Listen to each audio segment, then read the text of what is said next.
तो all my female disciple wants to kill me के इस एपिसोड की शुरुआत वहीं से होती है जहां से पिछला एपिसोड खत्म हुआ था। हमारी जो शॉर्ट गलती है उन बंदों पे अटैक करती है। वो बंदे भी चिल्लाते कुत्ती की बच्ची प्लीज रुक दे।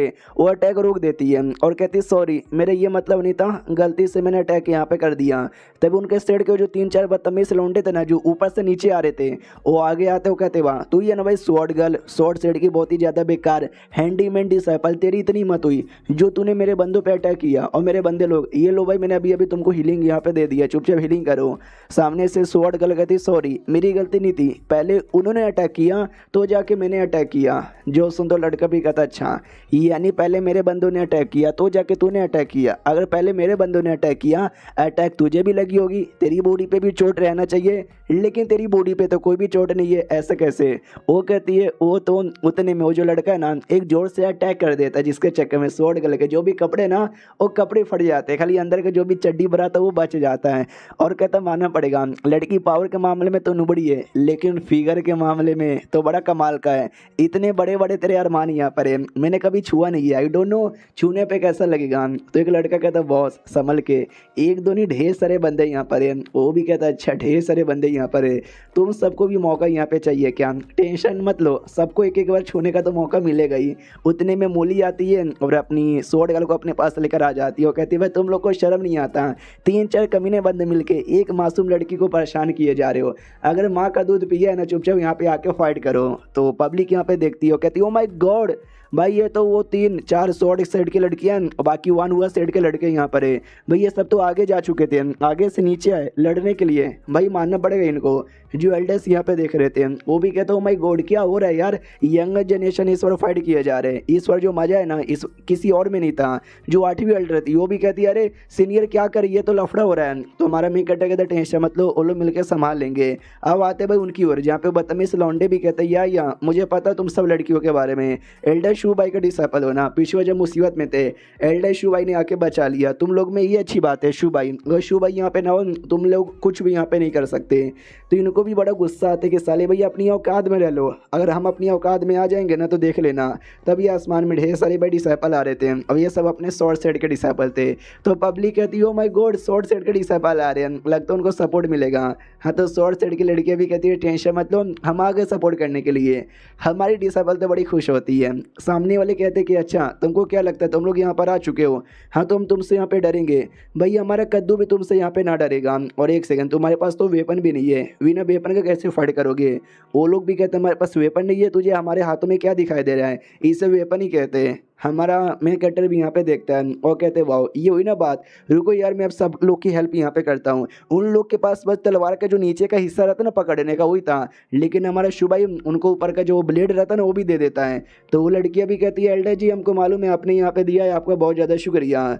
तो अपोनेंट यहाँ पे कहते हैं हम तो सोच रहे थे भाई तुम्हारे पास मज़े करेंगे टाइम पास करेंगे, लेकिन तुम लोग के पास अब वेपन भी आ चुका है, यानी तुम लोग फाइट करके मरना चाहते हो। जब मरना ही चाहते हो हम भी तुमको मारने को तैयार हैं। तो हमारी लड़कियाँ भी कहती है हमको मारने को तैयार है साली, बिल्कुल ना हम लड़ेंगे और हम तुम्हारी बैंड यहाँ पे बजाएंगे। तो चलो यार लड़ाई के लिए स्टार्ट हो जाओ, तैयार हो ना। सब लोग कहते हैं यस हम तैयार है। और जो अपोनेंट यहाँ पे थे वो भी कहते यस भाई हम भी यहाँ पे लड़ाई करने को तैयार है। और लड़ाई में समझो 1 वर्सेस 1 होगा, हमारे बंदे वर्सेस तुम्हारे बंदे। तो ये जो उनका टीम का मेन बॉस यहाँ पे था वो भी कहते चलो भाई मुझे ज़्यादा कुछ पसंद नहीं है, ज़्यादा मुझे लंबा चौड़ा लड़ाई नहीं करना, तो तुम्हारे में जो सबसे स्ट्रॉन्गेस्ट यहाँ पर है भाई वो आ जाओ, मैं उसके साथ यहाँ पे लड़ना चाहूँगा। और सबसे स्ट्रॉन्गेस्ट और सबसे सीनियर हमारी रुओ यहाँ पे थी। तो रुओ आगे आती है और रुओ वर्सेस उस लड़के का मुकाबला स्टार्ट हो जाता है। पहले वो अटैक करता है, बाद में हमारी रुओ अटैक करती है, फिर वो भी अटैक करती है तो वो भी अटैक करता है। और ऐसे उनके बीच में लड़ाई हुआ जा रहा है, कभी वो इस पे भारी पड़ता है कभी ये उस पे भारी पड़ती है। और अचानक से काफ़ी ज़्यादा ही तगड़ा अटैक हमारी रुओ उस पर कर देती है।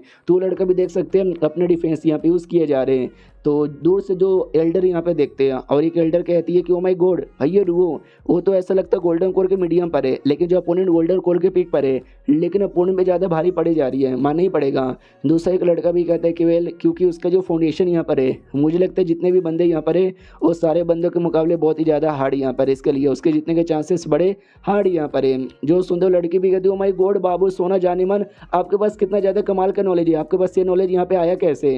ये भी कहता है मेरा नॉलेज छोड़ो छोड़ो, वो जो एल्डर शुभाई है ना जिसकी वो डिसाइपल है, मानना पड़ेगा वो एल्डर ही कमाल का है जो अपने डिसाइपल को अच्छे से ट्रेनिंग दे रहा है। अब आते हैं वापस से बैटल की ओर, जहाँ पे मोली है ना वो देख सकते हैं इस हट्टे खट्टे बंदे के साथ फाइट कर रही थी और उसके हाथों पे कट का निशान बना देती है। वो भी सामने से चिल्लाता, कुत्ती तूने मेरे हाथों पे कट का निशान बना दिया, ये ले। लेकिन मोली अपना दूसरा अटैक करती है, जो उस लड़के को लगता है वो लड़का कहीं दूर जाके गिरता है। मोली भी कहती क्या हुआ, बड़ी बड़ी बातें किए जा रहे थे ना, अब तो एक ही अटैक में तुम्हारी बहन यहाँ पे बच गई, लड़ाई करने के लायक भी नहीं बचे। अगर ऐसी बात है चुपचाप आओ और चुपचाप सरेंडर यहाँ पे करो। उतने में कोई अटैक यहाँ पे था जो शायद पीछे से लगने वाली थी इसको स्वॉर्ड गर्ल को, तो वो भी कहती है अरे स्वॉर्ड गर्ल को बचाओ। उतने में उसका अपोनेंट कहता है कि अरे यार दूसरे लड़कियों पे काय को तुम्हारा ध्यान है, तुम जरा इस पे यहाँ पे ध्यान दो। अब आते भाई बाकी बंदे लोग की ओर, जहाँ पे बाकी बंदे भी देख सकते हैं लड़ाई वड़ाई यहाँ पे किए जा रहे थे। तो सामने से अपनी स्वॉर्ड गर्ल एकदम डर यहाँ पे रही थी कि भाई चल क्या रहा है। अभी सब कुछ बढ़िया था, मैं जा रही थी, अचानक से ये सब कुछ ना मेरे चक्कर में हो पाया। मुझे टॉप पे जाना है लेकिन मैं तो टॉप पे भी जा नहीं पाई। लेकिन सब मेरी सीनियर लोग मेरे लिए इतना कुछ कर रही है तो मैं पूरी कोशिश करूँगा टॉप पे जाने की। हाँ, तो सारे बंदे को छोड़ के टॉप पे जाने की कोशिश करती है पूरा दम लगा कर। तो जो बाकी बंदे यहाँ पे थे ना पीछा पीछा करने लग जाते हैं और कहते हैं ऐसे कैसे तू चल जाएगी। और एक जो बंदा यहाँ पे था और डायरेक्ट अचानक से देख सकते साइड से आ जाता है उस पर अटैक करने के लिए और कहता हमारे रहते बारे में तो कभी भी टॉप पे नहीं जा पाएगी। तो हमारी ये वाली डिसाइपल भी चिल्लाती कह रही है यार स्वॉर्ड गर्ल पे हमला करने वाला है, जल्दी से यार उसको रोको।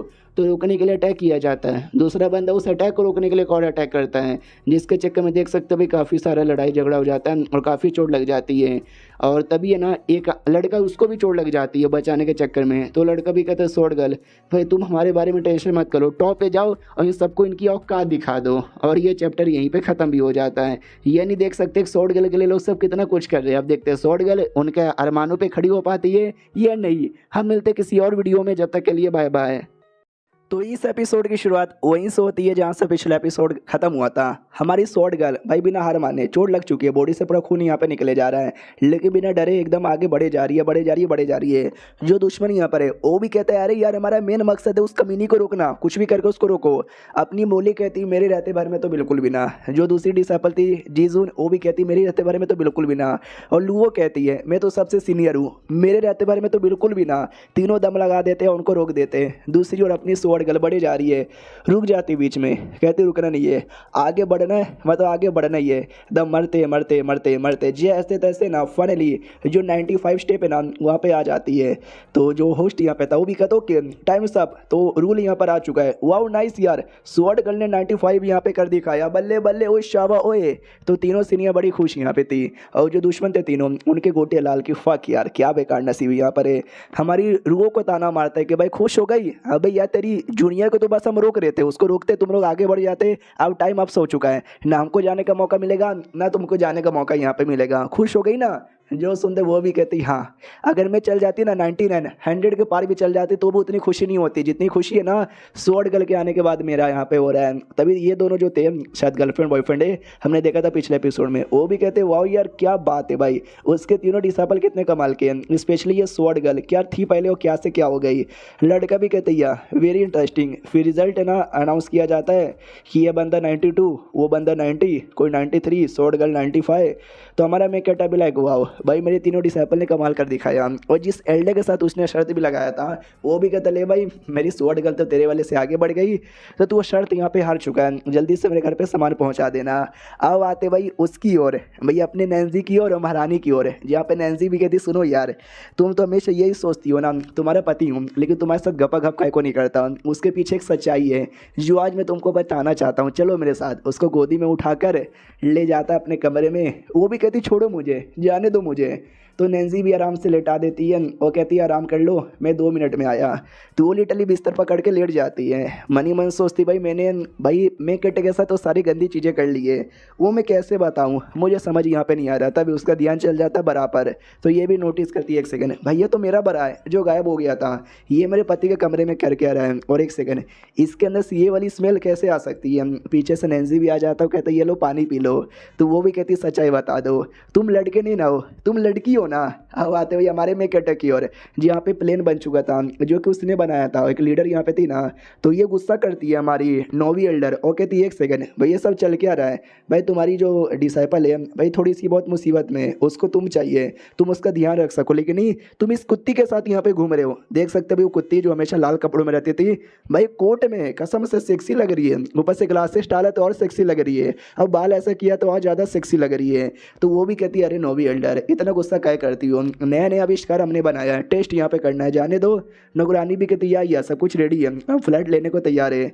तो हमारा मेकअप भी कहता जाने दो ना यार, वो भी कहती ओके ठीक है चले जाओ आराम से, लेकिन कुछ गड़बड़ ना होना चाहिए। हमारा मेकअप कहते क्या ही गड़बड़ होगा, कुछ गड़बड़ नहीं होगा। अब आते 2 मिनट बाद जब हमारा मेकअप उस लीडर के साथ ना प्लेन पे आ जाता है, कहता है सब ठीक है ना, वो भी कहते यार ठीक है। हमारा मेकअप भी कहता नया नया बना है, तुमने इस पेमेंट किया था ना, कुछ दिक्कत नहीं ना होगा। ये भी कहती बॉस अरे टेंशन काहे को लेते हो, कोई दिक्कत यहाँ पे नहीं होगा। जैसा ये बोलती है दिक्कत हो जाता है, ऐसा लगता है किसी ने अटैक कर दिया है। तो हमारा मेकअप अपनी एबिलिटी यूज़ करता है, अपने आप को भी उस लीडर को भी बचा लेता है। ध्यान जाता है आसमान में कुछ तो है, ऐसा लगता है शायद कोई बर्ड है जिसने हमला कर दिया है। तो ये भी कहती है ऐसा हो ही नहीं सकता, मैंने चेक किया था इस एरिया को, आसमान क्लियर है, कोई बर्ड नहीं, कोई चिड़िया नहीं, कोई कीड़ा भी नहीं उड़ रहा था, फिर ऐसे कैसे कोई आ सकता है। हमारा मेकअप का एक सेकंड यानी कोई बर्ड कोई चिड़िया नहीं है, कि ऐसा तो नहीं है हमारे किसी दुश्मन ने अटैक किया है। वो भी कहती है यार दुश्मन हो सकता है। अब आते भाई उसकी ओर, महारानी की ओर, जहाँ पे वो भी कहती है यानी तुम एक औरत हो, तभी तो हमारे शादी के इतने साल होने के बावजूद भी तुमने कभी मेरे साथ वो करने का सोचा भी नहीं। दुनिया में कोई भी ये मर्द नहीं है, चलो यार 1-2 साल यहाँ पे रुक जाता तो समझ आता, भाई इतने साल तक कौन यहाँ पे रुकता है। तुम लड़की निकल के बताओ अपना जो रियल चेहरा है ना लड़की वाला, वो मुझे दिखाओ। तो नैन्सी भी अपना जो रियल चेहरा है ना, रियल चेहरे में आ जाती है, वही नैन्सी वाले रूप में, जो देख के महारानी भी कहती है अच्छा कमीनी तो तू ही है क्या नैन्सी की बच्ची, कुत्ती में मार डालूंगी। लेकिन रुक जाती है और कहती है शिव भाई ने मुझे बहुत पहले बोला भी था कि राजा की कोई बहन है नैन्जी जिसका नाम यहाँ पर है। मैं भी सोचूं भाई मेरे पति का कोई बहन भी है, मुझे पता ही नहीं, अब मुझे समझ आया तू ही है। और मुझे ऐसा क्यों लगता है तो उसके साथ प्यार भी करने लगी है, उसके साथ घपा भी कर लिया है कि वो सच है ना। वो भी कहती कि अरे यार वो तो मैं, महारानी भी कहती वो तो मुझे क्या भाई, तू उसके साथ प्यार करती है कर, मुझे कोई एतराज़ यहाँ पे नहीं है, लेकिन भाई इतने साल से तूने शादी किया, मुझे कुंवारा रखा, मेरे साथ कुछ भी यहाँ पे नहीं किया। आई ना तू लड़की है कर नहीं सकती, लेकिन तूने मुझे धोखे में रखा, तूने मुझे सच्चाई नहीं बताई, मेरे साथ शादी करके मेरी ज़िंदगी बर्बाद कर दी, जिस बात का मुझे गुस्सा है और मैं कभी भी ये भूलने वाली नहीं हूँ। तभी नैन्सी भी कहती सुन ले तू ज़्यादा नाटक मत कर, तेरी बॉडी से भी स्मेल महसूस हो रहा है जो मुझे शूबाई की बॉडी से महसूस होता है, यानी तू है जिसने मुझे धोखा यहाँ पे दिया, जो तू उसके साथ यहाँ पे सो चुकी है। मैं तो तेरा पति यहाँ पे था ना, तो अपने पति को छोड़ के तो किसी और मर्द के साथ यहाँ पे सोई है, तो बोल धोखेबाज कौन है, तू या मैं हूँ। यानी आज एक दूसरे को ये दोनों एक्सपोज कर चुके हैं, तो भाई क्या होगा आगे जो होगा ना वो सबसे ज़्यादा देखने में मज़ा आएगा। तो देखते हैं भाई क्या होता है। अब अगला चैप्टर आएगा अगले हफ्ते। हाँ इस वीडियो के अंदर मैंने 2-2 चैप्टर्स प्लान किए, एक हफ्ते में 2 चैप्टर आता है, दोनों मिला के कर दिया, दोनों मिला के भी बस इतना ही वीडियो बना है। आई होप अगले हफ्ते जो चैप्टर आए वो दोनों मिला के थोड़ा सा बड़ा बने। तो मिलते हैं अगले हफ्ते वाले वीडियो में, जब तक के लिए bye bye. To all my disciple are wants to kill me की इस एपिसोड की शुरुआत वहीं से होती है जहां से पिछला एपिसोड खत्म हुआ था। हमारा मेक कटर और उसके साथ जो लीडर थी यू होंग उसका नाम है, दोनों मुसीबत में थी अपने जहाज के ऊपर। तो हमारा मेक कटर भी कहते हुए जहाज पे रहने से अब कोई फायदा नहीं है, ये जहाज तो क्रैश कर देगा, हमको निकलना ही पड़ेगा। वो भी कहती लेकिन यार बाहर हमारे ऊपर हमला हो रहा है उसका क्या। तो हमारा मेक कटर कहता अंदर रहेंगे तो उसका क्या, भाई अंदर रह के भी कोई फायदा नहीं है, हमको बाहर निकलना पड़ेगा, जो भी हमला हो रहा है हमले को मैं देख लूंगा, बाहर निकलने पर ध्यान देते हैं। तो हमारा मेक कटर यू होंग को बाहर लेके निकल जाता है और जो भी बीस्ट हमला करे तो उन सबको धक्का देकर ये फाइनली काफ़ी दूर आ जाता है। फिर हमारे मेक कटर की आंखें जैसे खुलती है ना वो अलग ही एरिया में अपने आप को पाता है, एकदम डाउट में आ जाता है कि एक सेकेंड ये मैं कहाँ चला आया, और यू होंग वो कहीं दिखाई नहीं दे रही। पीछे कोई औरत यहाँ पे थी, वो भी कहती है शिव भाई मुझे कब से तुम्हारा इंतजार था। तो हमारा मेक कटर भी चौंक जाता है, उसकी ओर देखता है, लेकिन क्या उतने में वापस से आँख खुल जाती है, यानी वो जो कुछ वो देख रहा था ना वो सब सपना था, रियलिटी में अभी यहाँ पे लौटा था। लेकिन डाउट में था कि वो था क्या, कैसा सपना था, सपने में वो कौन थी, जगह बड़ा फेमिलियर सा लग रहा था। यार मुझे पहले जाके यू होंग को ढूंढना चाहिए। तो यू होंग बाजू में बेहोश पड़ी हुई थी, ऊपर के सारे कपड़े फट चुके थे, ये भी देखता बारिश होने लग चुकी है, मुझे कोई केव यहाँ पे ढूंढना चाहिए। तो कोई केव ढूंढ के उसके अंदर चल जाता है। यू होंग भी होश में आती है, सामने कोई अजीब सा भालू दिखता है, डाउट में आ जाती है, आधे कपड़े भी नहीं है और डाउट में आ जाती है। ये भी कहता होश में आ गई, टेंशन ना लो, तुम्हारे कपड़े मैंने नहीं फाड़े, वो गलती से फट गए, ये लो मैंने दवाई तैयार कर लिया, दवाई पी लो। वो भी कहती तुम्हारा शुक्रिया, लेकिन ये कौन सा जगह है? ये भी कहता आई डोंट नो, ये तो बिल्कुल वैसा हो गया जैसे आसमान से निकले और खजूर में अटके। टेंशन ना लो यार, मैं बाहर जाता हूँ और बाहर जाके यहाँ पे पता करता हूँ, अगर मुझे कोई सेफ एरिया यहाँ पे मिला या कोई सिटी वगैरह मिला वहाँ पे जाएंगे, वहाँ से टेलीपोर्टेशन यूज़ करेंगे और यहाँ से निकल जाएंगे। तुम्हारे जूते भी यहाँ पे ख़राब हो चुके हैं, मैं कुछ लकड़ियाँ लेकर आता हूँ जिससे से जूते बनाने में आसानी हो। बस तुम यहाँ पे बैठे रहना, बाहर जाने की कोशिश मत करना। जो भालू यहाँ पर है ना वो कुछ नहीं करेंगे, तुम्हारी प्रोटेक्शन भी करेंगे। ये भी कहते बड़े अच्छे आदमी हो, तभी तो भाई लड़कियाँ तुम्हारे पीछे इतनी पागल यहाँ पर है। टेंशन ना लो, और हाँ संभल के जाना, ढेर सारे जंगली जानवर है। शू भाई भी कहता है यार संभल के जाऊँगा, तो झाड़ियों में आ जाता है, यहाँ वहाँ ढूंढने लग जाता है। तभी उसको आइडिया लगता है कोई तो जंगली जानवर है, तो ये अटैक कर देता है। तो सामने कोई अजीब सा ही जानवर यहाँ पे था, सांप जैसा, केकड़ा जैसा, ईल जैसा, मतलब जितने भी जानवर हो सकते थे सब टाइप के जानवर यहाँ पे थे, और सब इसी को घूर के देख रहे थे।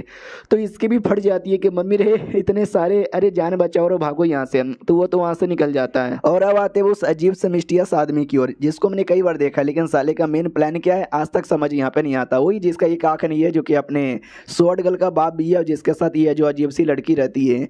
तो उसने किसी और लड़की को मिशन पे भेजा था, वो लड़की भी कहती बॉस मिशन यहाँ पे पूरा हो चुका है, लीडर शुबाई और लीडर यूहोंग दोनों जहाज पे बैठ के निकल चुकी है, और हमने अपने जानवरों को बोलकर उन पे अटैक करवा दिया है, भाई दोनों मरे पक्का। तो ये आदमी भी कहता है वो शुबाई है, शुबाई इतना आसानी से मरेगा नहीं, लेकिन इतना कन्फर्म है कि भाई उनका एक्सीडेंट हो जाएगा। एक्सीडेंट होगा, वो लोग नीचे झाड़ियों में गिरेंगे, जहाँ पे पहले से ढेर सारे जानवर यहाँ पर है, जो देखना उनका शिकार करने की पूरी कोशिश करेंगे। बाई चांस दोनों बच भी गए ना, तो भी मैं लिख के यहाँ पे बोलता हूँ। उसके बाद लगभग उनको मिनिमम क्या बोलते हैं 40 या 50 साल, 40-50 बोल रहा हूँ, लगभग 15 या फिर 16 साल का टाइम तो आराम से, अरे यार मैं कितना बोले जा रहा हूँ, 5 या 6 महीने का टाइम तो लग जाएगा वहाँ से निकलने के लिए, और ये टाइम हमारे लिए काफ़ी है, हम अपना मकसद यहाँ पे पूरा कर सकते हैं, हर जगह हमारा राज होगा। क्यों, मैंने सही बोला ना, हल्ला बोल। सब लोग कहते हैं यस आपने सही बोला, हल्ला बोल हल्ला बोल हल्ला बोल। तो सब लोग लिटरली हल्ला यहाँ पे बोलने लग जाते हैं। उसके बाद ना आते भाई उन दोनों की ओर, मतलब हमारे मेक कटर की ओर, जहाँ पे हमारा मेक कटर एकदम भागे जा रहा है कि बचाओ यार ये तो एकदम मेरे पीछे ही पड़ गए। लेकिन अचानक से वो रुक जाता है, क्योंकि सामने ना उनको एक अजीब सा स्टैचू दिखाई देता है, और जो भी जानवर यहाँ पे थे स्टैचू देख के एकदम डर चुके थे, डर के मारे भाग जाते हैं। तो हमारा शू भाई भी समझ जाता है शायद ये स्टैचू कुछ तो है जो उनको डरा देता है, कुछ भी करके स्टैचू को मुझे अपना बनाना है। लेकिन मैं क्या करूँ, कोई मंत्र बोलूँ, ये अपना ब्लड यहाँ पे दूँ, ये स्टैचू मेरा कैसे बनेगा। तो ये बस स्टैचू को छूता है, और जैसे छूता ना बड़े बड़े रिएक्शन होने लग जाते हैं। शू भाई भी डाउट में आ जाता है भाई ये कैसा रिएक्शन हो रहा है, एक बार और छू के देखता हूँ। एक बार और छू लेता है, रिएक्शन कुछ ज़्यादा ही बड़ा और होने लग जाता है, इतना बड़ा रिएक्शन कि वो हमारा मेकअप संभाल भी नहीं पा रहा। धीरे धीरे उसकी आंखें बंद होती है और वो वहीं पे बेहोश हो जाता है। अब आते हुए नैन्सी और महारानी की ओर, जहाँ पे महारानी भी कहती है तू शू भाई के साथ यहाँ पे सो चुकी है ना, देख झूठ बोलने की जरूरत नहीं है, तेरी बॉडी से साफ साफ यहाँ पे महसूस हो रहा है। जो सुनते ये भी कहती है कि वेल हाँ गलती से मैंने शू भाई समझा और उसके साथ मैंने रातें गुजार ली, मेरा मन यहाँ पे नहीं था। ये भी कहती है कि वेल मैं तुझे वैसे मना नहीं कर रही हूँ।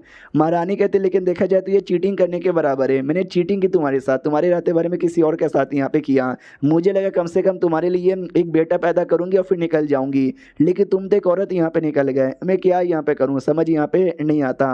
तो ये भी कहती है आई एम सॉरी, मुझे झूठ बोलने का मन यहाँ पे नहीं था, लेकिन मेरी भी मजबूरी थी, मुझे बोलना पड़ा, तुमको बुरा यहाँ पे लगा होगा तो उसके लिए सॉरी, लेकिन मैं अपना जेंडर भी छुपा नहीं पाई और एट द एंड यहाँ पे रिवील हो गया। महारानी भी कहती वही तो, सच्चाई ज़्यादा समय के लिए नहीं छुपती, उसको कभी ना कभी तो रिवील यहाँ पे होना पड़ता है। और बाद में और नैन्सी को बेड पे लेटा के खुद उसके ऊपर बैठ जाती है और कहती चल अब मेरे सामने घुटने पे आ, गिड़गिड़ा और मेरे से माफ़ी यहाँ पे मांग, तो जाके मैं तुझे जाने दूंगी वरना तेरी इज्जत यहाँ पे लूट लूंगी। तो नैन्सी भी कहती मगर कैसे, तू तो लड़की है। वो कहती है उससे क्या फ़र्क यहाँ पे पड़ता है लेस्बियन वाला भी होता है। तो नैन्सी महारानी पे टूट पड़ती है और कहती भूलो मत मैं तुम्हारा पति यहाँ पर हूँ और मेरे आगे कोई बोल नहीं सकता, ये ले धम धम धम उसके पिछवाड़े पे थप्पड़ मारने लग जाता है। तो वो भी कहती है अरे प्लीज मत मारो। नैन्सी कहती है ना मारो, अभी तुम बहुत ज़्यादा डोमिनेटिंग बन रही थी, जैसे मैं यहाँ पे बन गई तुम्हारी फट गई। अरे मैं मजाक करी थी, ज़्यादा सीरियस यहाँ पे मत हो, और सीरियस होने की बिल्कुल भी ज़रूरत नहीं है। जो कुछ मैंने किया उसके लिए सॉरी, लेकिन अब तुम्हारी ज़िंदगी में कोई प्रॉब्लम यहाँ पे आने नहीं दूंगा। जो सुनते ये कहती है लेकिन एक प्रॉब्लम तो अभी भी है जो कैसे सॉल्व करे मुझे समझ नहीं आता। यार लिटरली तुम राजा थे लेकिन अब तुम्हारी रिटायरमेंट लेने की बारी आ चुकी है और हमारा कोई भी बच्चा नहीं है, और तुम तो लड़की हो, मतलब मैं भी लड़की यहाँ पर हूँ, तो और बच्चा कैसे यहाँ पर होगा। तो हमारा मेन कट्टा भी कहता है यार किसने बोला कि बच्चा यहाँ पे नहीं होगा, बच्चा पैदा करने वाला तो अभी भी है ना। ऑफकोर्स यार शू भाई के बारे में बात कर रही है एंड दैट शिट। ये चैप्टर यहीं पे ख़त्म हो जाता है। तो मिलते हैं किसी और वीडियो में, जब तक के लिए bye bye. To all my female disciple wants to kill me के इस एपिसोड की शुरुआत होती है हमारे मेन कैरेक्टर से, जिसकी आँख खुलती है और अपने आप को अजीब से एरिया में पाता है। इसको भी याद नहीं आता कि भाई क्या हो रहा है मेरे साथ। जहाँ तक कि मुझे याद है, जो स्टैचू को मैंने टच किया था फिर अजीब सा रिएक्शन हुआ और फिर मैं बेहोश हो गया। अचानक से अब जाके मेरी आँख यहाँ पे खुल रही है और स्टैचू सामने यहाँ पे था। और जहाँ तक कि मुझे याद है, कल एक अजीब सा आवाज़ आ रहा था चांग टियन पैलेस करके। चांग टियन पैलेस एक पैलेस का नाम यहाँ पर है, कहीं ऐसा तो नहीं है ये स्टैचू मुझे वहाँ पे जाने को बोल रहा है। और पीछे ढेर सारी डेड बॉडी भी पड़ी हुई है। ये डेड बॉडी किसी की है? एक सेकंड, कहीं उन जानवरों की तो नहीं ना है जो मेरा पीछा कर रहे थे? और ये स्टैचू भाई, इसके द्वारा कोई मुझे रास्ता मिलेगा क्या? अरे यार रास्ता है तो ओपन हो जाना। तो लिटरली पैरों को टच करता है ना तो नीचे साइड से एक रास्ता तैयार हो जाता है जाने का। तो हमारा मेकट जाने से घबरा रहा था, हो सकता है ये मुझे फंसा रहा है, अंदर कोई जाल यहाँ पर होगा तो, लेकिन जाके ट्राई मारना चाहिए। तो संभलते संभलते ये अंदर साइड यहाँ पे जाता है। स्टार्टिंग में तो कुछ दिखाई नहीं देता, लेकिन जैसे आगे जाता ना दीवारों पे बहुत सारी चीज़ें बनी हुई थी। हमारा मेकट समझ जाता पक्का हमारा जो हिस्ट्री यहाँ पे था ना ये हिस्ट्री से रिलेटेड कुछ है। फिर अचानक से फीलिंग आती है कि पीछे से कोई अटैक करने वाला है। तो ये पीछे मुड़ के देखता है तो पीछे खड्डियों वाला शैतान था, लेकिन वो अटैक नहीं कर रहा था, वो चुपचाप बस खड़ा था। बस मूर्ति यहाँ पे थी। ये कह लो बहुत पहले जिंदा थे लेकिन अब डेड हो चुके हैं। तो हमारा मेक अटैक कहता है बाप रे यार डेड हो चुके हैं, लेकिन तो भी अंदर से जो और जो पावर महसूस हो रहा है ना, ऐसा लगता है साले अभी हमला कर देंगे। एक काम करूँ क्या, अबे रख लेता हूँ मैं सबको, बाद में काम आएगा। तो जो सामान उसको दिखता है ना वो सब कुछ रख लेता है। और तभी आगे से भी उजाला आता है तो ये आगे चेक करने जाता है। जी यहाँ पे एक बड़ा सा एल्टर था और एल्टर के सामने तीन देख सकते हैं भाई हड्डी कैसा सीढ़ी बना के खड़े थे। हमारा मेकट कहता नाइस यार सीढ़ी भी बनी हुई है। तो ये चढ़ के ऊपर जाता है, जैसे ऊपर जाता ना ऊपर एक टोकन जैसा कुछ तो दिखाई देता है तो उसको रख लेता है। और जैसे आगे जाता है तो मैप दिखाई देता है। ये समझ जाता है चांग टियन पैलेस का आवाज़ आ रहा था, यानी ये पक्का चांग टियन पैलेस का ही मैप होगा। उसके बाद वहाँ से निकल कर आता है वही वापस लीडर शू से मिलने। तो ये एकदम वो काँप रही थी ठंड के मारे और कहती है अरे मुझे बहुत ज़्यादा ठंड लग रही है। हमारा मेकट भी कहता टेंशन ना लो, ये लो गर्मी, मुझे मालूम है कि बर्फ़ पड़ने लगी जिसके चक्कर में ठंड ज़्यादा हो गया, मैं और दवाई लेकर आया हूँ लगा देता हूँ। भाई उसने अंदर से कुछ नहीं पहना था और हटा लेती है पूरा सब कुछ और कहती है लगा दो।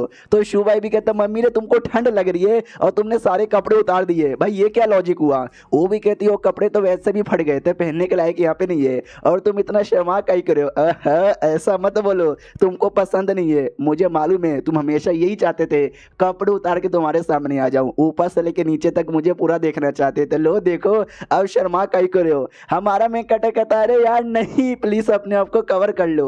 वो भी कहती मगर क्यों, क्या मैं सुंदर यहाँ पे नहीं हूँ, क्या मैं सेक्सी यहाँ पे नहीं हूँ, क्या तुम्हारी नज़रों में मेरे में कोई कमी है? हमारा मेक कटर उसको कवर करता है और कहता नहीं आप में कोई भी कमी नहीं है, सच बताओ मेरी नज़रों में आप तो एक गॉडेस हो गॉडेस, लेकिन मैं चाइनीज मंगा के मेक कट रहा हूँ ना, पहले कुल बनने की कोशिश करूंगा, फिर जेंटलमैन बनने की कोशिश करूंगा, फिर धीरे धीरे आपको फालतू में दिल जीत लूंगा, फिर 4-5 लड़कियों के साथ भी सेम करके उनका भी दिल जीत लूंगा और कहानी के एंड तक 9-10-12 लड़कियां तो आपके जैसी आसानी से पट जाएगी ना। तो ये करना ऐसा चाइनीज मेन कैरेक्टर का मांगा मुझे बहुत ज़्यादा पसंद है। बाद में दवाइयाँ लेता है, दवाइयाँ लगवा देता है, 2 मिनट बाद वो कपड़े पहन कर आती है जो कपड़े हमारे मेकट ने उसको यहाँ पे दिया था। तो वो भी कहती भाई तुम्हारे पास ये कपड़ा कैसे आया, तुम तो लड़की नहीं हो, लड़कियों के कपड़े लेके कैसे घूमते हो? ये भी कहता नहीं यार मुझे नई नई चीज़ें बनाने का शौक है तो मैं कपड़े बनाता रहता हूँ, कभी लड़का का कभी लड़की का कभी गे का, तो उसमें मैंने बनाया था, चलो यहाँ से निकलते हैं। वो भी कहती मगर कहाँ? हमारा मेकट भी कहता है मेरे को एक सील मिला था, आई डोंट नो किसका है लेकिन किसकी का तो है, शायद चांग टियन पैलेस का।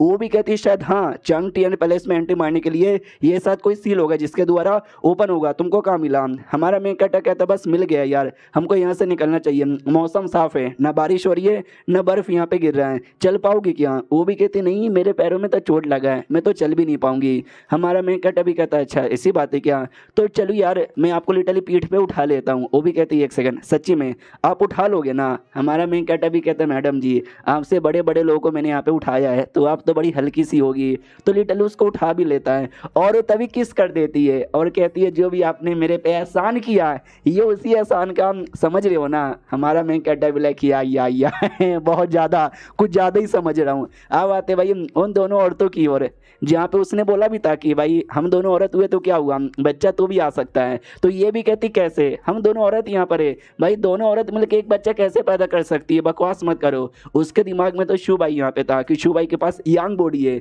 मेरे पास यंग बॉडी है, अगर हम दोनों ने मिलकर बच्चा पैदा किया तो जो हमारा बच्चा होगा ना भाई एक्स्ट्रा ऑर्डिनरी होगा। बाद में अपने आदमी के फॉर्म में आती है और कहती है हमारे बीच में जो कुछ अभी हुआ ना भूल जाओ। हाँ अभी मैं यहाँ से जा रहा हूँ, 2 मिनट बाद यहाँ पर आऊँगा, जब तक अपना ध्यान रखना, अभी बच्चे की कोई ज़रूरत नहीं है तो उसके बारे में बातचीत भी नहीं करेंगे। इतना बोल के निकल जाती है। लेकिन महारानी भी लाइक नहीं है, हमको बच्चों की ज़रूरत यहाँ पर है और बच्चा जितना जल्दी हो सके उतना जल्दी चाहिए। और अब आते हैं शू भाई और शू की ओर, जहाँ पे वो भी कहती नाइस भाई आपने लिटरली सुबह से लेकर शाम तक मुझे अपनी पीठ पे कैरी किया तो भी आपको कुछ भी यहाँ पे नहीं हुआ। भाई मेरा पैर दुख गया लिटरली आपके ऊपर कैरी हो होकर।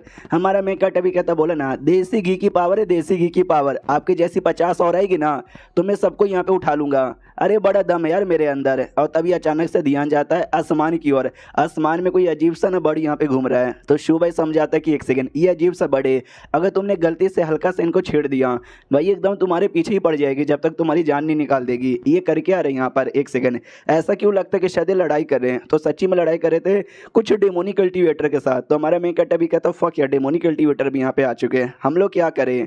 वो भी कहती है केवल हम क्या ही कर सकते हैं यार, हम लोग उनके सामने भी नहीं जा सकते वरना वो लोग हमको पहचान लेंगे। तो हमारा मेकअप अभी कहता है एक सेकंड नहीं ये लोग नहीं पहचानेंगे, डेमोनी कल्टीवेटर मालूम है कौन होते हैं, हमारे जैसे बंदे होते हैं जो अपने सेट को धोखा देकर डेमोनी सेट के मेंबर यहाँ पे बन जाते हैं। और लोग हमेशा नकाब पहनते हैं, चेहरा कभी नहीं दिखाते ताकि उनके सेट वाले पहचान ना ले। तो एक काम करते, मेरे पास ढेर सारा नकाब है, हम भी नकाब पहन लेते हैं, उनके बीच में घुस जाते और उनको भी पता नहीं चलेगा। और ये चैप्टर यहीं पे खत्म हो जाता है। तो हम मिलते हैं किसी और वीडियो में, जब तक के लिए बाय बाय।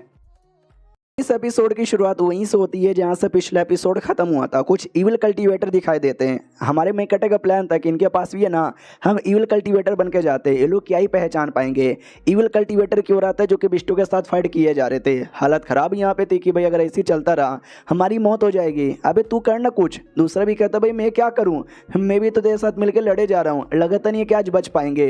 लेकिन हमारा मेकटर आता है इन दोनों को बचा लेता है और कहता है तुम दोनों सही हो ना यार, हम तुम्हारे ही बंदे, टेंशन ना लो। वो दोनों भी कहते हैं आपका बहुत ही ज़्यादा शुक्रिया, मिलके अच्छा यहाँ पे लगा। मेरा 11 टाइटल है और इसका 13 टाइटल यहाँ पर है। तुम दोनों कौन हो, तुम्हारा क्या नाम है। हमारा मेकटर फेक नेम बताता है कि मेरे को 9वें कह सकते हो और इसको तुम 7वीं कह सकते हो और क्या, और हम लोग शॉर्ट सेट के मेंबर है। तो जैसे ये दोनों देखते कहते वाओ हमें दुनिया भर के हर एक सेट से कोई ना कोई गद्दार यहाँ पे मिला है, लेकिन शॉर्ट सेट का भी कोई गद्दार हम पहली बार यहाँ पे देख रहे हैं।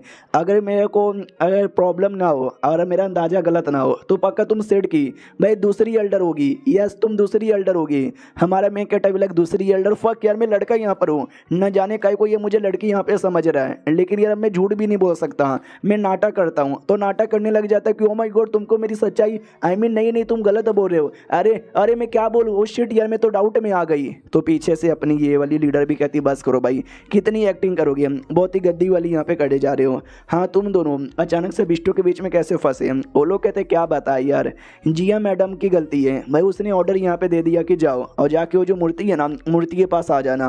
हम आ ही रहे थे लेकिन अचानक से हमारे ऊपर बिष्टू ने हमला कर दिया। हमने कोशिश की लेकिन क्या ही कर सकते हैं। लेकिन तुम दोनों कैसे यहाँ पर आए। जो सुनते हमारा मेकट भी कहता मैडम जिया को खबर मिली थी कि शायद तुम लोग मुसीबत में हो तो हमको यहाँ पे भेज दिया तुमको सपोर्ट करने के लिए। और क्या ये लोग कहते हैं अच्छा ऐसी बात है क्या, सपोर्ट करने के लिए भेजा, हमको विश्वास नहीं हो रहा वो कमीनी औरत हमारे बारे में परवाह करे। मनी मन सोचता जिया ये वही औरत है, अजीब सी औरत जिसको भी हमने कई बार यहाँ पे देखा है। उसने स्टैचू के पास बुलाया है तो हो सकता है उसके पास भी एक सील होगा, जो सील मुझे यहाँ पे मिला। चलो हमको आगे बढ़ना चाहिए। ये लोग आगे बढ़ने लग जाते हैं तो वही दोनों डिसीजन ले रहे थे आपस में कि भाई ये दोनों जो है भाई मुझे इन दोनों पे भरोसा नहीं है, हो सकता है कोई बहरूपिया हो। दूसरा भी कहता नहीं यार भाई मुझे ऐसा लगता है ये सेकंड एल्डर ही होगी, क्योंकि मुझे ऐसा लग ही रहा है वो सेकंड एल्डर होगी। हाँ लेकिन मैंने ऐसा सुना उनके अरमान बड़े बड़े, ये लौंडे के तो अरमान दिखाई भी नहीं दे रहे, आई मीन इसका अरमान दिखाई भी नहीं दे रहा। फिर ये लोग ना स्टैचू के पास आ जाते हैं और स्टैचू के पास पहले से जिया मौजूद थी। वो भी कहती चलो यार तुम लोग आ गए, और जो सामान यहाँ पे बोला था वो सामान वो लोग कहते ये सिंह आपने मंगाया था ना लेकर आ गई। तो ये भी कहती बहुत ही ज़्यादा बढ़िया। तो वो अपना सील निकालती है, सिंह मिल चुका था, 2-4 आइटम और निकालती है, स्टैचू के पास आती है। भाई कमाल का रिएक्शन होता है जो देख के हमारा मेकट चौंक जाता है। फक यार जब मैं आया था उस समय मैं भी होश हो गया, मेरे टाइम पे इतना कमाल का रिएक्शन नहीं हो गया, मतलब नहीं हुआ था। इसके टाइम पे न जाने क्यों वो स्टैचू के हाथ के पास आती है, सील यहाँ पे रखती है और दूसरे हाथ के ऊपर है ना पंख रखती है और सींग रखती है और कहती चलो जो भी रखना था मैंने रख लिया, जल्दी से दरवाज़ा ओपन हो। तो दरवाज़ा वगैरह का सब रिएक्शन होता है। हमारा मेन कट भी देखते हैं, बाप रे मुझे ऐसा क्यों लगता है यार ये सेक्रीफाइस वगैरह देना चाहती है। जो सुनते पीछे वाली लीडर भी कहती है ऐसा लग तो मुझे भी रहा है। जिया भी कहती चलो रास्ता ओपन हो चुका है, एक एक करके सब लोग अंदर यहाँ पर आएंगे और पास में रहेंगे, कोई दूर नहीं जाएगा। हमारा मेकटा तो हाथ पकड़ लेता है लीडर का और कहता है सुनो अंदर डेंजर भी हो सकता है, इसके लिए संभल के रहना। वो भी कहती है मैं कोई छोटी बच्ची नहीं हूँ, समझ सकती हूँ मैं अपने आप को भी। अब आते भाई अंदर साइड, ये लोग अंदर जा ही रहते हैं। तभी हमारे मेकटा का ध्यान जाता है एक छोटे से प्लांट की ओर। नोटिस करता है फक यार ये प्लांट तो कुछ ज़्यादा कमाल का लगता है, बेचूंगा तो मिलियंस ऑफ पैसे मुझे मिलेंगे। तभी तो ये जिया यहाँ पर आना चाहती थी। उसको रख लेता है और जैसे रखता है एक बंदे पे अटैक होता है, उस बंदे की जान निकाल ली जाती है। जो देखते जिया भी कहती है कि नाइस यार ये बंदा मर गया, बढ़िया है, बराबर का एक्सचेंज हो गया। जो देखते ही अपनी वो जो लीडर थी वो भी कहती है समझे कि ना समझे भाई, तुमने एक लिया और एक उस जिया ने भी लिया, उन दोनों के बदले एक बंदे की कुर्बानी देनी पड़ेगी।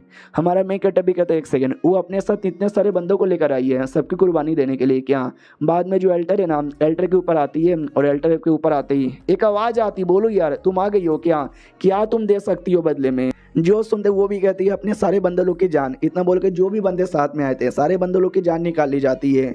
हमारे ये दोनों बंदे लोग को भी बड़ी तकलीफ हो रही थी, उनको महसूस होता है कि जो भी स्टैचू यहाँ पर है ना वो सब हमारे अंदर की पूरी एनर्जी चूसने की कोशिश कर रहे हैं। हमने अपने आप को बचा के रखा है वरना हमारी तो मौत हो जाती।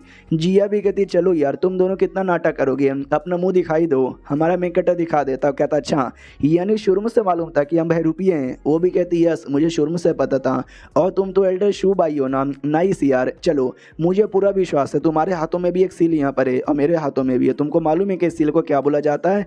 The world and the end, ये इसका नाम यहाँ पर है क्योंकि इसके ऊपर ही पूरी दुनिया डिपेंड है। बड़ा झटका रिलीज करती है जिससे लीडर को और भी तकलीफ होती है। तो वो भी हमारे मेकटे से कहती है लगता नहीं कि मैं बच पाऊंगी, मेरे मरने के बाद मेरे सेठ का ध्यान रखना। जिया कहती है कि वाह तुम दोनों का क्या इमोशनल डैमेज यहाँ पे चालू है। हमारा ये जो दुनिया है ना लंबे समय से हिला हुआ है, कोई बंदा इमोटल बन के इमोटल दुनिया में जा ही नहीं पा रहा क्योंकि हमारे यहाँ का हेवेली डाउ हिला हुआ है। हेवेली डाउ को ठीक करने के लिए हमको चाहिए भाई सील, एक मेरे पास है एक तुम्हारे पास है, हम सब इकट्ठा करेंगे दुनिया को बचाएंगे। तो चलो मेरे साथ हाथ मिला लो। हमारा मेकट भी कहता है तू कुछ भी बोलेगी और मैं तेरी बात का विश्वास कर लूँ, ये तो पॉसिबल ही नहीं है। वो भी कहती क्यों नहीं भाई, मैं कुछ मजाक नहीं कर रही, मैं जो कर रही हूँ सही यहाँ पे बोल रही हूँ, तो प्लीज़ मुझे विश्वास करो, तुम्हें मेरी ज़रूरत है और तुमको मेरी, मतलब तुमको मेरी और मेरे को तेरी ज़रूरत यहाँ पर है। तभी हमारे मेकट का माथा दुखने लग जाता है, वो धीरे धीरे बेहोश हो रहा था और जैसे उसकी आँख खुलती है तो वो वापस से वही मेमोरी देखता है जो एक बार और उसने देखा था, डरावनी सी मेमोरी, जिस मेमोरी में इसने एक बंदे की जान निकाली थी, अपने एक सेट के मेंबर की जान निकाली थी। तो वो मेंबर भी हंसने लग जाता है और कहता है कि वेल यार मैं मर जाऊंगा लेकिन तो सब कुछ बर्बाद हो जाएगा। तभी हमारा मेन कटर भी होश में आता है, नोटिस करता है एक सेकंड भाई मैंने इसको मार क्यों दिया, ये तो ग्रेट एल्डर है, ये भी मरी हुई है, सारे एल्डर यहाँ पे मरे हुए हैं। नहीं यार तुम सब कैसे मारे जा सकते हो, ये सब चल के आ रहा है। और ये चैप्टर यहीं पे ख़त्म हो जाता है। ये मेमोरी का राज क्या है वो अभी तक समझ नहीं आया, वो शायद आगे चल के पता चले। तो मिलते किसी और वीडियो में, जब तक के लिए बाय बाय। तो इस एपिसोड की शुरुआत वहीं से होती है जहाँ से पिछला एपिसोड खत्म हुआ था, जब हमारा मेन कटर अपने आप को अलग ही एरिया में पाता है। तो ये अलग एरिया समझो एक टाइप का फ्लैशबैक यहाँ पे था, और ये जो फ्लैशबैक है ये रियलिटी में हो चुका है हमारे मेन कटर के साथ। हाँ, जो चीज़ रियलिटी में होती है जो बाद में आपको चल के दिखती है उसी को फ्लैशबैक बोला जाता है। तो फ्लैशबैक के अंदर उसने सबको मार दिया था। पीछे से औरत आती है जो कि प्रिंसेस थी और कहती हो गया, मार दिया आपने सबको, बधाई हो। वो भी कहता तू दूर हो, क्यों तूने मुझे मरवाया भाई, क्यों सबको मरवाया? वो भी कहती वेल यही एक रास्ता बचा था यार, ये दुनिया से बड़ी एक दुनिया है इमोर्टल दुनिया, वहाँ पे जाने का एक लौता यही रास्ता है। हमारा मेन कैरेक्टर कहता नहीं मुझे नहीं जाना, मुझे उस दुनिया में वापस बिल्कुल नहीं जाना, मुझे इसी दुनिया में रहना है। तो वो भी कहती है अरे यार आपने तो सबको यहाँ पे मार दिया, अब कैसे यार, अब चलो इमोर्टल दुनिया में। हमारा मेन कैरेक्टर भी कहता ना मुझे कोई इमोर्टल दुनिया में नहीं जाना, मुझे यहीं पर रहना है, कुछ भी करो सबको रोको। तो वो माथे पे किस करती है और कहती है एक रास्ता यहाँ पर है, तलवार यहाँ पे लीजिए, मार डालिए मुझे क्योंकि मैं ही हूँ इस दुनिया की वे ऑफ हेवन। अगर आपने मुझे मार दिया तो दुनिया का वे ऑफ हेवन खत्म हो जाएगा और बाद में आप पूरे टाइम को रीस्टार्ट कर सकते हो शुरू से, यानी काफ़ी ज़्यादा शुरू से। तो मार डालो मुझे। तो हमारा मेकटर मार डालता है और कहता है यानी एंड में सब छोड़ के चले गए, तुम भी छोड़ के चली गई, सब कुछ रीस्टार्ट हो गया। जब मैं एक बच्चा था तो मास्टर यहाँ पर आया, मुझे अपने सेट में लाया, फिर बाकी जो सीनियर्स यहाँ पे थे और उनके साथ मुलाकात हुई, फिर मैंने अपने डिसाइपल यहाँ पे बनाए। तो ये सब कुछ यहाँ पर हुआ। ये सब होने के बाद है ना वापस से टाइम बैक हो गया था, जो हमारा मेन कैरेक्टर पृथ्वी वाला उसकी बॉडी के अंदर आया था। तो ये सब मेमोरी धीरे धीरे हमारे मेन कैरेक्टर को याद आती है, बैक टू नॉर्मल आते हैं। वो जो औरत यहाँ पे थी शू भाई से कहती, शू भाई होश में आ गए भाई, मैं आपको मौका दे रही हूँ, वो सब छोड़िए, हमारे साथ यहाँ पे मिल जाइए। हमारा मेन कैरेक्टर कहता है बिल्कुल भी मैं तुझसे तेरे साथ नहीं मिलने वाला। वो भी कहते नहीं तो मरने के लिए तैयार हो जाओ। इतना बोल के अटैक करती है। हमारा मेन कैरेक्टर भी अटैक करता है अपनी एबिलिटी यूज़ करके। जो देखते ही वो कहती है कि भाई सेम एबिलिटी मेरे दोस्त के पास थी यार, आपको देख कर हमेशा उसकी याद आती है, लेकिन यार अभी वो जिंदा नहीं है, एक फॉर्मेशन के अंदर मारा जा चुका है। चलो कोई बात नहीं, आ जाओ तू मेरे अंदर। इतना बोल के कोई स्क्रॉल यहाँ पे यूज़ करती है, जिस स्क्रॉल को देखकर हमारा मेन कैरेक्टर पहचान जाता है, TNG सेट। भाई ये तो TNG सेट का स्क्रॉल है, यानी तुम TNG सेट की लीडर हो, तुमने अपने सेट को धोखा दिया, यशा तो अपने सेट को लेकर तुम भी उनके साथ मिल गई। ये भी कहती है इसमें मिल गई, आपको भी मौका देती हूँ, आप भी अपने सेट को धोखा देके मिल जाइए मुझसे। इतना बोल के जोर से हमला करती है। खून की उल्टी हो जाती है हमारे मेन कैरेक्टर को। और तभी जो सील था, जिस सील से सब कुछ ओपन हुआ था, आवाज़ आती है, क्या हुआ, कमज़ोर हो, पावर यहाँ पे चाहिए, हम दे सकते हैं। हमारा मेन कैरेक्टर भी कहते तू मुझे पावर देगा, लेकिन तू फ्री में तो नहीं देगा, तुझे भी कुछ चाहिए ना। वो भी कहते यस, ये दुनिया में कुछ भी फ्री नहीं है, एक हाथ दे और एक हाथ यहाँ पे ले, मुझे बदले में तेरी 60 साल की उम्र चाहिए। तो हमारा मेन कैरेक्टर अपनी 60 साल की उम्र दे देता है 2 घंटों के लिए। हमारे मेन कैरेक्टर को काफ़ी पावर यहाँ पे मिलता है। फिर हमारा मेन कैरेक्टर अपने बालों को नोटिस करता है, पहले ये कम्प्लीटली ब्लैक हो चुके थे, लेकिन 60 साल की उम्र देने के बाद ये वापस से व्हाइट हो गए। चलो सही है यार, कोई दिक्कत की बात नहीं है। फिर जो औरत थी ना, वो भी कहती कोई बात नहीं, मेरा अगला अटैक यहाँ पे सह के दिखाओ, तुमने सील से पावर लिया, ये किसी से भी पावर लिया रहा है। इतना बोल के अटैक करती है।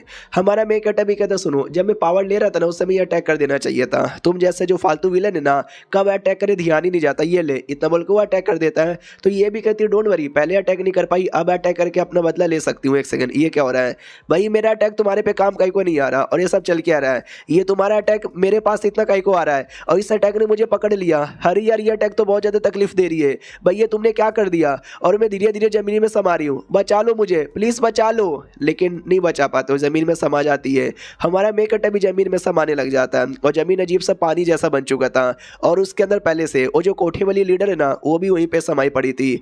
तो ये लीडर को बचाने के लिए आगे बढ़ रहा था। अब आते भाई हमारे एल्डर्स लोग की ओर, जो शिप से आ रहे थे। बड़की एल्डर एकदम डर जाती है, घबरा जाती है। तो बाकी सब कहते क्या हुआ, अब इतना घबरा कहीं को रही हो, कुछ गड़बड़ है क्या। वो भी कहती है गड़बड़ यहाँ पर है, बहुत ही ज़्यादा बड़ी वाली गड़बड़ यहाँ पर है। अरे यार जो एल्डर हमारा था ना 5वां शू भाई, यार उसका टोकन, यार उसका लाइफ टोकन डिसअपियर। ये लोग कहते नो वे, यार वो तो तभी होता है जब किसी की मौत हो जाती है। जो सेकंड एल्डर थी मुंह बना के कहती है कि अरे यार वो कमीना यहाँ पर है, कमीने लोग इतना आसानी से नहीं मरते। तो बड़की एल्डर भी कहती है अरे यार किसी की जान जा रही है और तुझे भी इतना डार्क मजाक यहाँ पे सूझ रहा है। ये 7वीं थी जिसको हमने पहली बार यहाँ पे देखा है, इससे पहले नहीं दिखाया गया है। तो वो भी कहती क्या हुआ, कुछ गड़बड़ है क्या। अरे टेंशन ना लो, हम जल्दी से पहुँच जाएंगे, 2 दिन का मिनिमम टाइम लगेगा। अपना ये जो पियक्कड़ था छट्टा वाला, वो भी कहता है कि अरे यार तुम भी ना, चलो यार फाइनली मिल जाएंगे। वो शर्माते शर्माते सोचती है इतने सालों बाद मैं शू भाई से मिलने वाली हूँ। अब आते भाई शू भाई की और जो टोकन है ना पड़ा हुआ था, वो जो औरत यहाँ पे थी, वो औरत मरी नहीं थी, जिंदा यहाँ पे थी, कपड़े वपड़े फट जाते हैं। और कहती बाप रे, नीचे क्या पानी यहाँ पे था, और वो पानी कितना ज़्यादा ठंडा था, कपड़े भी फट गए। कसम से आए हाय, लंबे समय से, काफ़ी ज़्यादा लंबे समय से मैंने वेट यहाँ पे किया था, लेकिन इतने लंबे समय बाद मुझे इतना इंटरेस्टिंग बंदा मिल चुका है। और ये चैप्टर यहीं पे ख़त्म हो जाता है। एग्जैक्टली भाई क्या क्या हो रहा है, कौन किसका फ्लैशबैक है, कौन किसके लिए काम करता है, कौन किससे मिलने आ रहा है, थोड़ा सा भी कन्फ्यूज़न है। धीरे धीरे जैसे चैप्टर्स और आएंगे ना तो क्लियर होता रहेगा। हम मिलते हैं किसी और वीडियो में, जब तक के लिए बाय बाय।